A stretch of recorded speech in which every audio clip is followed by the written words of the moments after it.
পুলিশের বিভিন্ন ইউনিটে বদলি ও রদবদলের ধারাবাহিকতায় এবার ২৪ জেলার পুলিশ সুপারকে বদলি করা হয়েছে। মঙ্গলবার ২৭ আগস্ট স্বরাষ্ট্র মন্ত্রণালয়ের জননিরাপত্তা বিভাগ পুলিশ ১ শাখা থেকে জারি করা প্রজ্ঞাপনে এ বদলি করা হয়।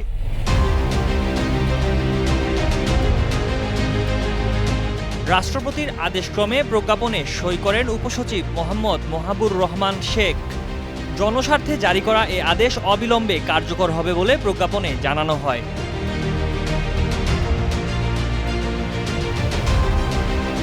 বদলি করা কর্মকর্তাদের মধ্যে মোহাম্মদ আকরামুল হোসেনকে চট্টগ্রাম রেঞ্জ ডিআইজির কার্যালয়ে, মোহাম্মদ মেহেদি হাসানকে রেলওয়ে পুলিশে, আল আসাদ মোহাম্মদ মাহফুজুল ইসলামকে ট্যুরিস্ট পুলিশে, মেহেরপুরের পুলিশ সুপার এস.এম. নাজমুল হককে নৌ পুলিশে, মোহাম্মদ রাশিদুল হককে সিআইডিতে, মোহাম্মদ নূরে আলমকে ময়মনসিংহের ডিআইজির কার্যালয়ে, মোহাম্মদ মঞ্জুর রহমানকে নোয়াখালীর police super in service training সেন্টারে, মোহাম্মদ সাইফুল ইসলামকে পুলিশ সুপারের ডিমাইডিতে, মোহাম্মদ মহিদুজ্জামানকে হবিগঞ্জের police super in service training সেন্টারে, মোহাম্মদ আফরুজুল হক টুটুলকে রাজশাহীর রেঞ্জ ডিআইজির কার্যালয়ে, মোহাম্মদ আসাদুজ্জামানকে রাজশাহীর সারদায়, গোলাম মোস্তফা রাসেলকে বরিশাল রেঞ্জ ডিআইজির কার্যালয়ে, কাজী শফিকুল আলমকে ময়মনসিংহ রেঞ্জ ডিআইজির কার্যালয়ে সংযুক্ত করা হয়েছে।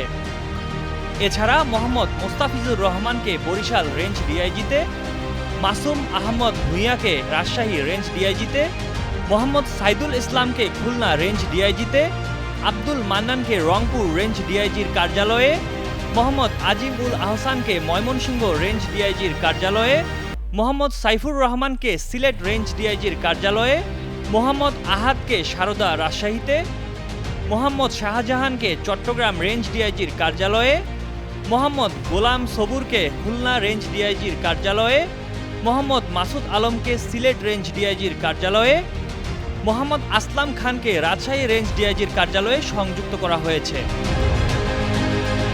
ছাত্র জনতার গণ অভ্যুত্থানে গত ৫ই আগস্ট শেখ হাসিনা সরকারের পতনের পর ব্যাপক রদবদল হয়েছে বাংলাদেশ পুলিশে। মহাপরিদর্শক ডিআইজি পদ সহ পুলিশের বিভিন্ন ইউনিটের প্রধান ও উচ্চ পর্যায়ের কর্মকর্তাদের চুক্তি বাতিল, অবসরে পাঠানো ও বদলি করার মতো সিদ্ধান্ত এসেছে। ময়ূক ইসলাম, কালের কণ্ঠ।